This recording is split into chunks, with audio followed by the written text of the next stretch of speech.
Anong mensahe ang kailangang marinig ng mga Gemini sa period na to? Pwedeng nangyayari na itong magiging reading natin o mangyayari pa lang. Kung hindi man para sa inyo,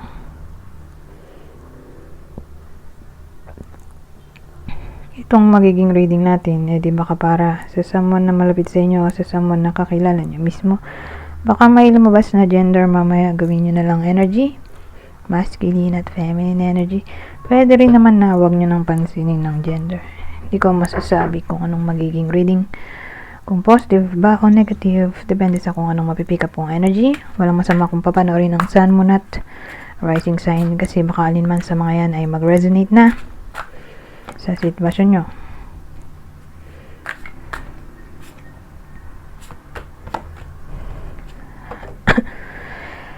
So, may bida tayo dito. Ang bida ay lalaki. Pwede rin namang babae kung extrovert. Or pwede rin naman na wag nyo nang pansinin yung gender. Or i-reverse nyo yung role o gender. Anyways, yung bida natin,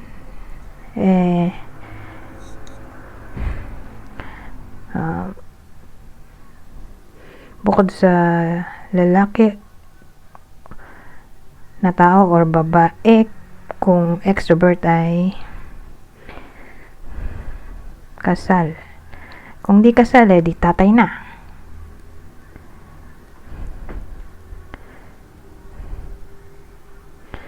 Hindi ko pa masabi kung ito yung bida ha, pero may taong ganun dito. So may anak na mayaman. Kung di mayaman, di businessman. Kung walang business, di may trabaho. Probably 40 ang edad, 40 pataas. So kunin nyo lang yung clue na sa tingin nyo fit sa sitwasyon nyo, base dun sa mga clue. Ano to? May 9 of swords tayo at 8 of swords na para 8, 9, pero nauna yung 9 bago 8. Nagwo-worry siya dito, or may trauma, may fear sa something na para bang hindi na siya makaalis.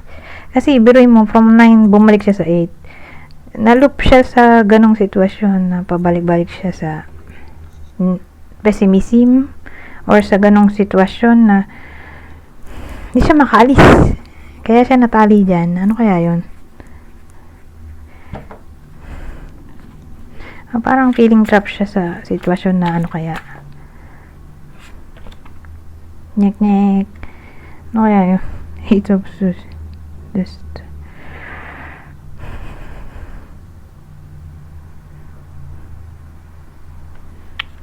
wala akong makuha ng idea.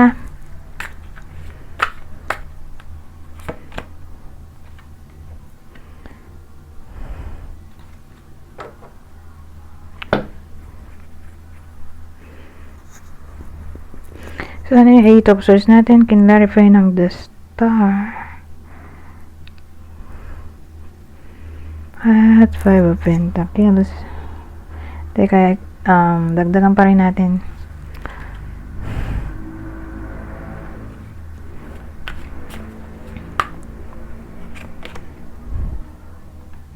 Ito yung partner niya, oh.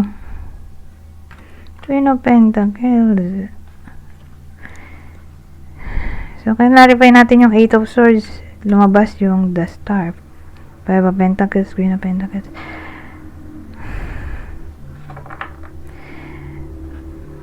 Kasi maluho yung partner niya. So, ang dating hindi siya makalis-alis sa sitwasyon na may kinalaman sa pera. Problema sa pera. Kasi nga maluho yung partner niya. Pwedeng siya yung bumibili or yung masculine energy natin, yung taga bayad ng utang. Kasi financial issue kasi ito. Tapos ito ay luxury. Ito ay maraming ginagastusan. The Star. Maraming binabayaran. So again, mukhang maluho yung partner niya. Kaya yan, punta siya sa 8 of Swords na paulit-ulit na lang nangyayari sa buhay niya. Hindi na siya makalis. Lagi siyang problema sa pera, in short. O hindi matipid yung partner niya. Basta problema yung masculine energy sa feminine energy dahil sa pera, in short. Dahil nga maluho siya or marami siyang request.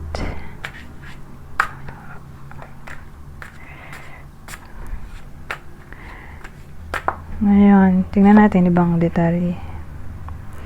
The Empress.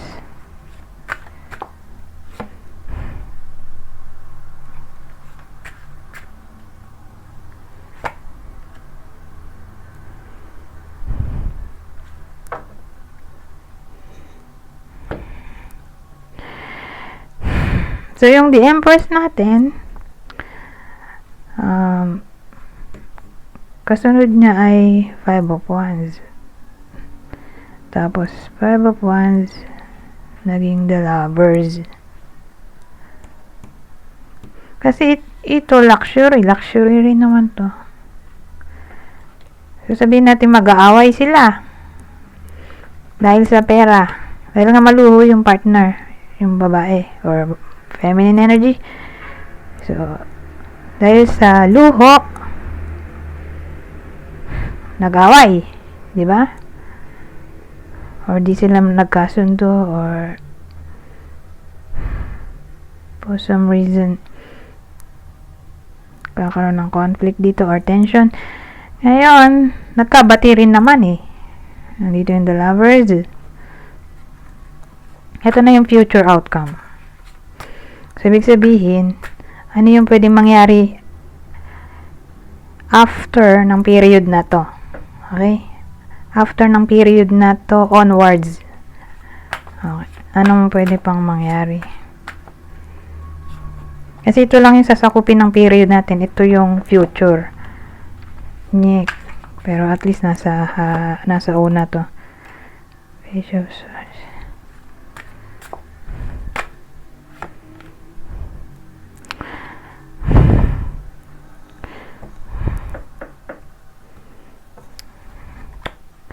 Ano tong The Tower?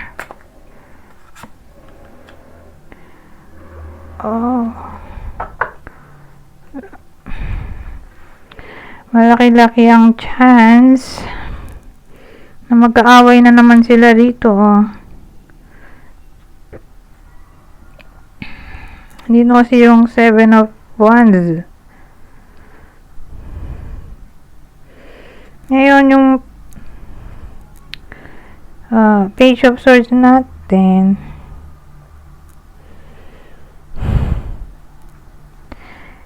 kasi ang dating yung masculine energy natin, mag-exert siya ng dominance or magiging somewhat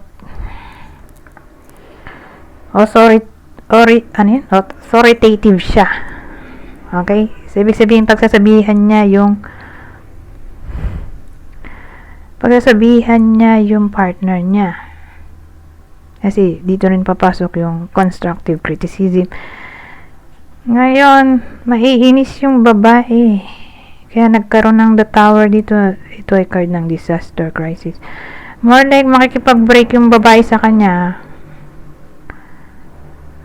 Kasi, mag-aaway nga sila. Or kundi man literally diretso break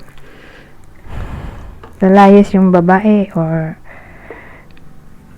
sabihin natin di niya kikibuin O sabihin natin hindi naman lumayas yung babae, edi hindi kikibuin nung babae yung lalaki, or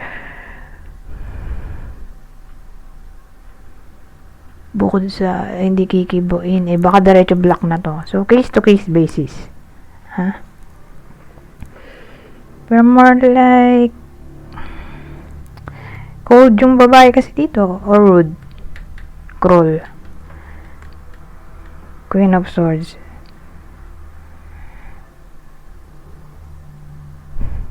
Or baka bungangaan niya. Pwede rin naman ganoon. Kung di siya yung literally aalis, bubungangaan niya. Kasi yung Queen of Swords ay feminine energy na masakit magsalita. Kaya nga, pwede rin siyang rudeness, cruelty, o sarcastic. Kumbaga, magiging frank siya, or painful yung words niya Kaya nga, swords, pwede makahiwa. Baka kung di siya literally aalis, lalayas, hindi kikibo, mambablock, sasabihan niya ng masasakit na salita yung lalaki or masculine energy. So, yun lang yung masasabi ko sa future natin. Okay? Doon tayo nag-end.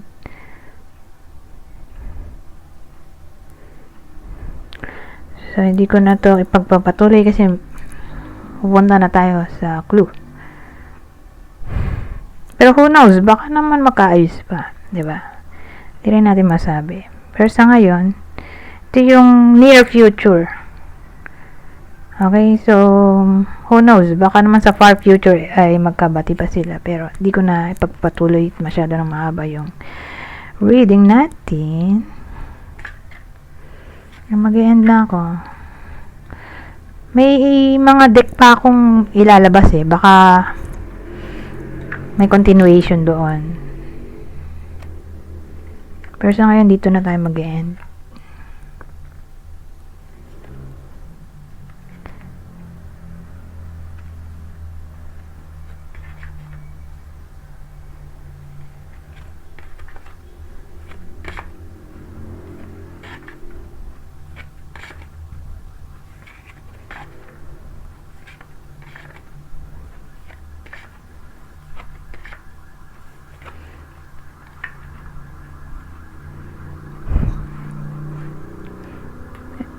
Dito na tayo sa partner. Kaya lang maingay yung ambulance.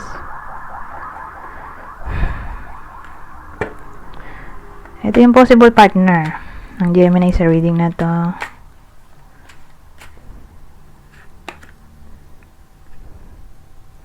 So, possible partner ay Libra, Aries,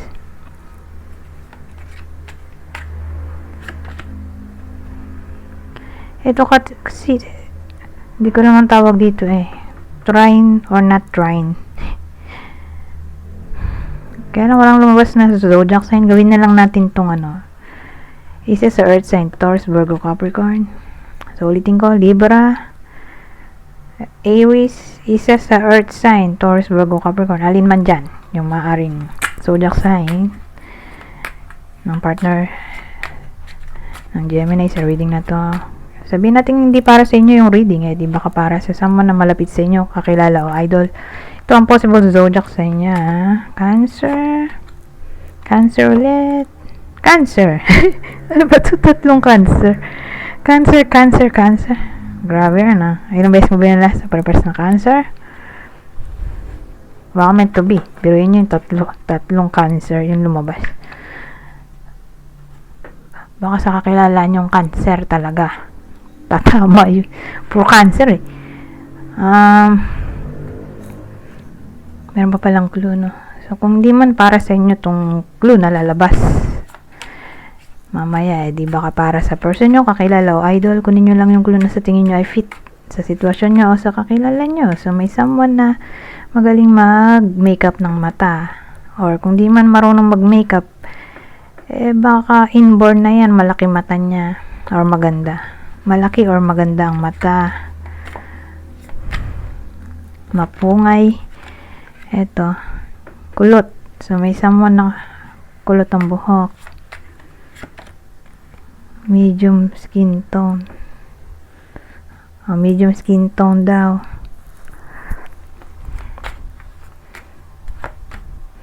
Australian? So, kung dito literal na Australian, baka may someone na nasa Australia.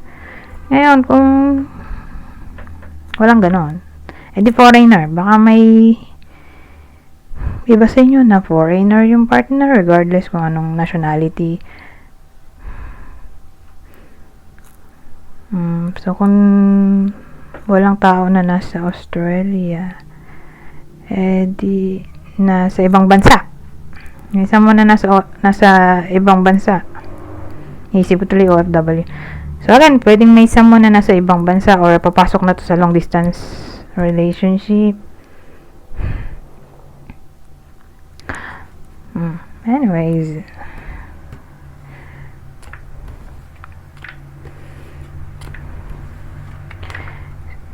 dito tayo sa susunod. So, sa part na to, general prediction naman. Teka, ayusin ko lang yung deck na ginamit ko kanina para hindi magulo.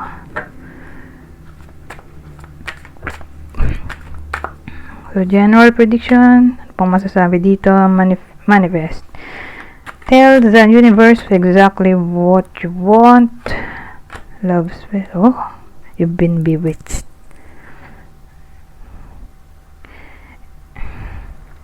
Sabihin natin may iba sa inyo na may nagugustuhan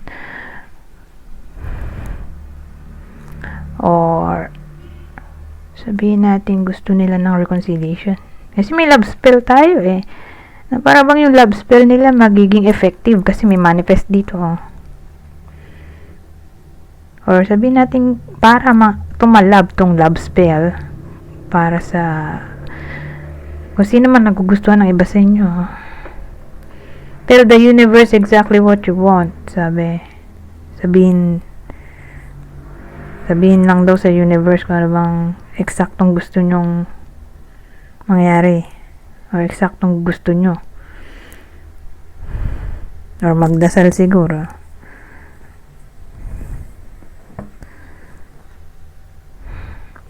So, ganun dating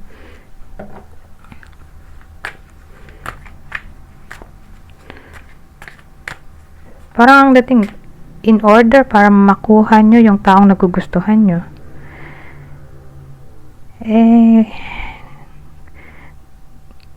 magdasal or gumamit ng ano ba tawag dun? Affirmation words or literal na gumamit ng love spell. Liar. Be careful of someone sneaky. Open up your heart. It will help you attract more love. Ano yan?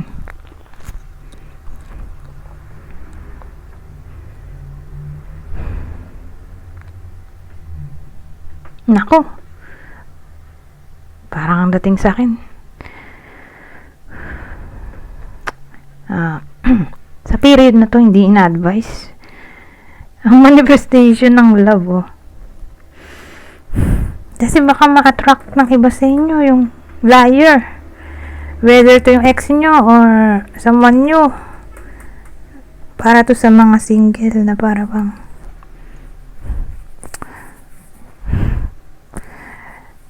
malaki chance na ma-attract nila tong ganitong klaseng tao, liar. Whether ex or someone new, kaya ina-advise na wag na lang. Wag mag-manifest ng relationship sa period na to or else ito ang darating, liar. Oh my God.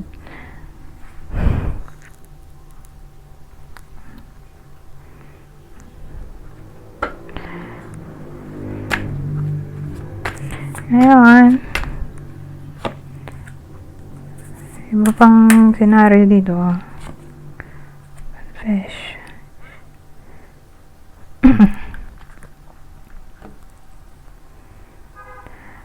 Halimbawa, umaasa ang iba sa inyo tungkol sa topic ng confession.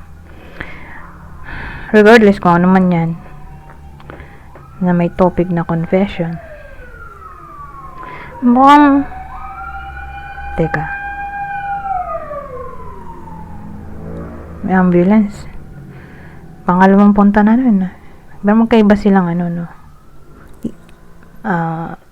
sasakyan. Kasi hindi ganun yung ambulance kanina eh. Pero dalawa na yung dumating. But anyways, ang dating sa akin, walang clarity sa period na to. Sabi nating may someone na gusto nyo mag-confess sa inyo for some reason. Or may clarity kayo na gustong mangyari. Challenges kasi to. Mukhang challenging yung ganong sitwasyon.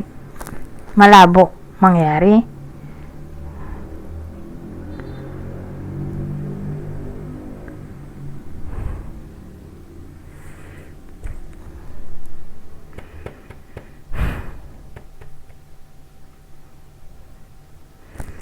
Ganun dating dito. Tatlo na, no? Magdagdag ba tayo? Let's spread na.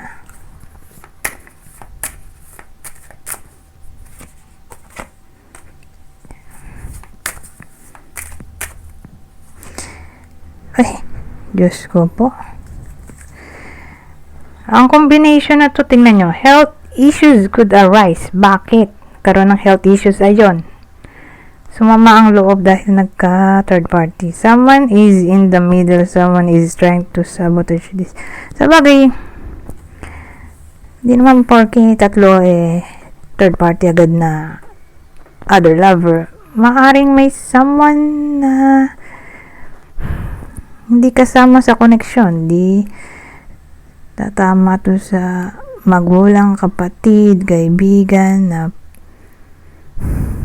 maaring mag-cause ng conflict sa relasyon. Sabi natin may someone against sa connection.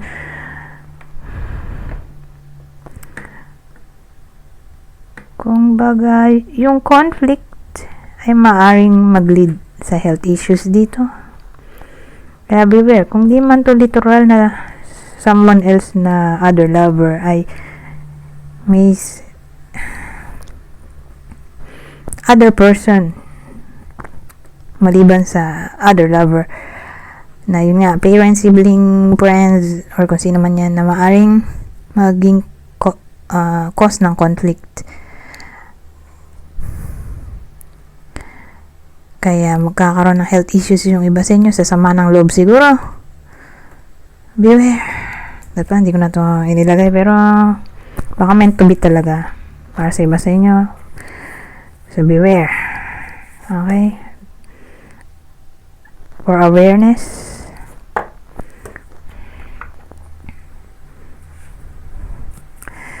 Dito na tayo mag-end sa last deck na to. General advice sa period na to. Kukuha lang ako dito ng 3 card. Babasahin ko na lang para mabilis. Kunin nyo lang yung message na sa tingin nyo ay fit sa sitwasyon nyo.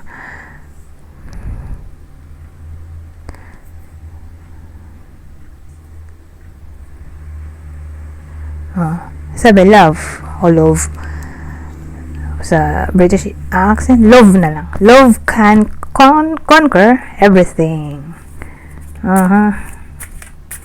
Love conquers all. 11 is an important number for twin flames, symbolizing harmony and balance in soulmates. At ang huli, yes, trust your intuition.